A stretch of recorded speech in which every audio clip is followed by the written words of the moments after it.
Alright, number A. Let's have a look here. So y is equal to a fifth x, which is f. And if we swap the x and y around, we get the inverse, and that is called the log of x to base 5 as y. Remember, they are the log graphs. So how do we plot that? Let's get some x values here, minus 1, 0, and 1. Okay, so this would give you, what would that be? Y would be 5 to the negative 1, 5 to the 0, 5 to the 1, which would be a fifth, 1 and 5. Okay, and remember, we'll swap them around when we get into the table. So let's draw the graph of this quickly here. Okay, very quickly, if x is minus 1, there's 1 there, minus 1, a fifth is about there, 0, 1, and if x is 1, y is going to be 5. So you don't have to be too strict on the points there, as long as you show the y-intercept. That's important there. So there we go. That's your graph of f. Now the inverse, remember the line y equals x there. The inverse is you swap them around. So this becomes 1, 0. Okay, 1, 0. The x becomes 5, 1 there. 5 and 1. Okay, 5 and 1 would be about there. And then a fifth minus 1 would be down here. So this graph would kind of do this.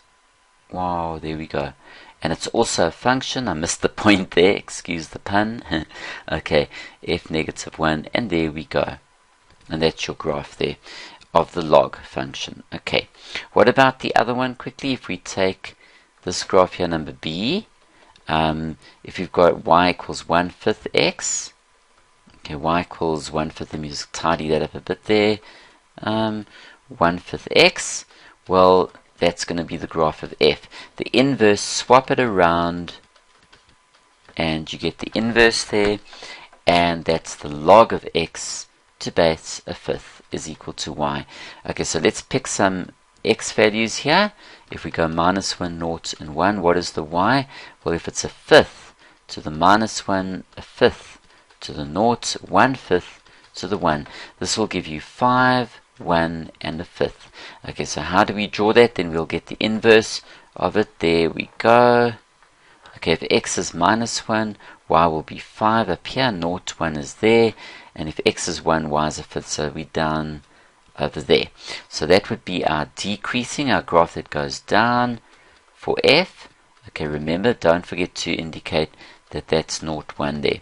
Okay, now, how's it going to go? If we take x as 5, we go to negative 1. X is 1, 0, we're inverting that. Remember, that's going to be 1, 0 here. There we go. And if x is a fifth, y is 1, so it's there. So this graph comes down like this, and it's the inverse of the f graph, and we always go along that line of reflection there. Okay, so there we go. We've sketched and both graphs are functions as well, which is great. So for the inverse of exponentials are functions. And remember that if you just summarize those things carefully, remember if you've got a graph that does this, which is y equals 2 to the x, the inverse looks like that, and that's y equals log x to base 2.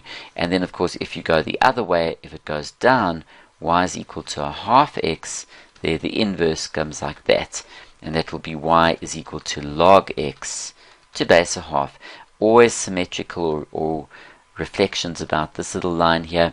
If that's 1, that's going to be 1. If that's 1, that's going to be 1 there. And the x and y's are swapped around. So stay with us, guys. It was wonderful. We're going to explore the log graphs in the next lesson in a lot more detail.